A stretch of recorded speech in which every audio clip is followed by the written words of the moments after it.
여러분 안녕하십니까. 법률사무소국토의 김조영 변호사입니다. 지난 시간에 사업시행계획을 수립하기 전에 건축심의를 받을 때 부수되는 여러가지 경관, 교육환경평가 같은 여러가지 평가 심의를 한꺼번에 통합심의할 수 있도록 법이 바뀌었다는 말씀을 드렸습니다.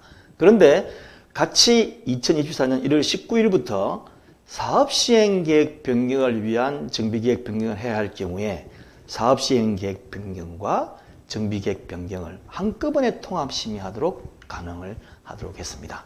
자, 일반적으로 사업시행계획 인가를 하게 난 뒤에 이제 사업시행계획을 변경하는 수가 있습니다. 그럴 때는 일반적으로 어떻게 되는지, 그리고 이 통합심의하는 의미가 어떤 건지 한번 알아보도록 하겠습니다. 자, 김민우 변호사가 정리하기로는 도시 및 주거환경정비법에 따르면 기존에는 사업을 진행하던 중 건축계획을 변경하기 위하여 사업시행계획을 변경해야 할 경우, 예를 든다면 사업시행계획 안에는 건축계획이 포함되어 있습니다. 그런데 사업을 진행하다 보니까 예를 들면 공급면적별, 평형대별 숫자를 좀 바꿔야 된다든지 이런 경우가 반드시 생기는 경우가 많아요. 그래서 건축계획을 변경하기 위해서 사업시행계획을 변경해야 할 경우에는 반드시 먼저 정비계획을 변경한 뒤에 다시 사업시행계획 변경을 해야 합니다. 이렇게 하면 절차상 복잡하고 시간이 많이 소요되어 사업지연이 길게는 1년, 많게는 2년 정도 시간이 소요됐습니다. 그런데 이러한 두 개의 변경 절차를 통합하여 한꺼번에 일해야 할 수 있도록 되었습니다. 자, 2024년 1월 19일 시행된 변경 내용을 알아보도록 하겠습니다. 자, 일반적으로 정비계획하고 사업시행계획은 어떤 연관성이 있을까요? 정비계획은 정비계획이고 사업시행계획은 사업시행계획이니까 정비계획은 관에서 하는 거고, 그 다음에 조합이 사업시행을 하는 거니까 조합이 사업시행계획을 수립해서 자기들 계획에 따라서 마음대로 진행하면 되는 거 아니냐라고 생각하실지 모르겠는데 정비사업법령의 설집을 보면 그렇게 되어 있지 않습니다. 52조에 보면 사업시행자는 정비계획에 따라 사업시행계획서를 작성해야 한다고 되어 있어요. 그러니까 정비계획에서 정해놓은 내용에 따라서 사업시행계획을 작성을 해야지, 정비계획에 예를 들면 몇 제곱미터 몇 세대, 몇 제곱미터 몇 세대라고 지어라라고 되어 있는데 조합이 마음대로 변경을 해서 사업시행계획을 정비계획과 다르게 수립해서 인가해 주십시오라고 해봤자 안 된다라고 돌려보냅니다. 왜 안 됩니까? 정비계획하고 다르지 않느냐 이러죠. 그럼 어떻게 되죠? 사업시행계획을 그렇게 변경하려면 정비계획부터 변경해와라. 또는 최초의 사업시행계획을 수립하면서 정비계획에 따라 하지 않고 약간 변경해가지고 변경인가를 받아야 될 정도로 변경해가지고 사업시행계획을 수립해야 할 경우도 마찬가지예요. 자, 정리합니다. 첫 번째, 최초로 사업시행계획 수립할 적에 기존에 고시된 정비계획과 다르게 하려는 경우. 두 번째, 첫 번째는 그대로 했는데 일단 사업시행계획 인가를 받고 난 다음에 나중에 사업 진행하다 보니까 규모를 바꿔야 되겠다. 그래서 사업시행계획을 변경해야 되겠다. 그래서 총회를 개최해가지고 사업시행계획 변경안 내가 통과만 시키면 되는 것이 아니고 정비계획부터 변경해와라. 이렇게 되어 있는 거예요.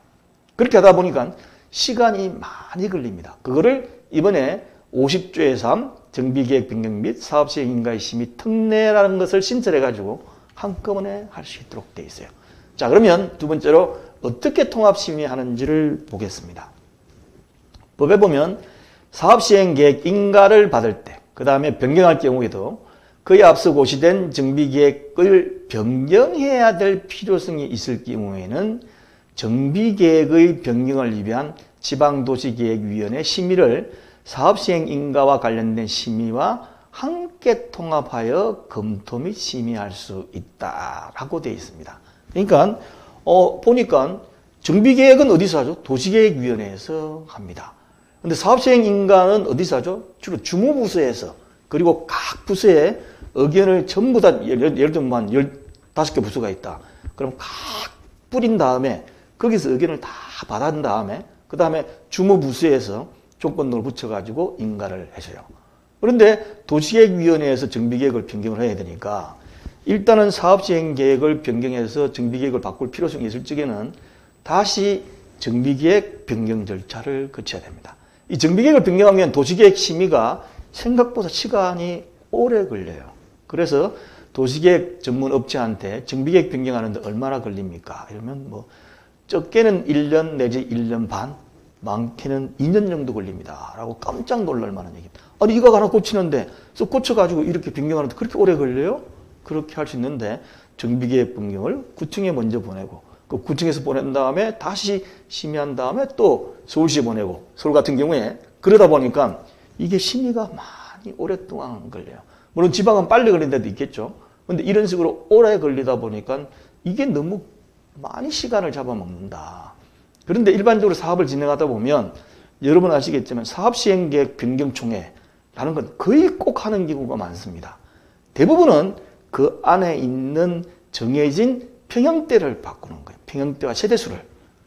조합이 필요해서 바꾸는 경우도 있고 관할관청에서 지침이 바뀌어가지고 좀 바꾸십시오 라고 하는 경우도 있고 자, 그럴 경우에는 너무 시간이 오래 걸리니까 통합해서 해라 라고 하면서 뭐라고 되어 있냐면 2항에 정비구역의 지정권자가 제1항에 따라 심의를 통합하여 실시하는 경우 사업시행자는 하나의 총회에서 같이 의결을 해라 이렇게 되어 있습니다. 같이.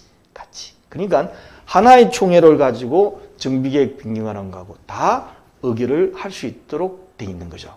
그러니까 사업시행계획 변경을 하고 난 다음에 그 다음에 정비계획을 변경할 게 아니라 같이 동시에 진행하는 건데 세세한 내용은 대통령령으로 정한다라고 하면서 아직 특별한 건 없습니다.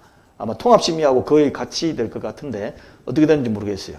어쨌든 간에 같이 동시에 진행할 수 있도록 단서를 만들어 놨다는 것에 대해서 굉장히 고무적입니다. 자, 26년간 2000여 건의 재건축 재개발 부동산 건설 소송을 직접 수행한 경험으로 말씀드리는데 홈페이지 들어가면 왼쪽 부분에 있는 이 사업시행계획 관리처분 5강에 차곡차곡 넣어 놓도록 하겠습니다. 감사합니다.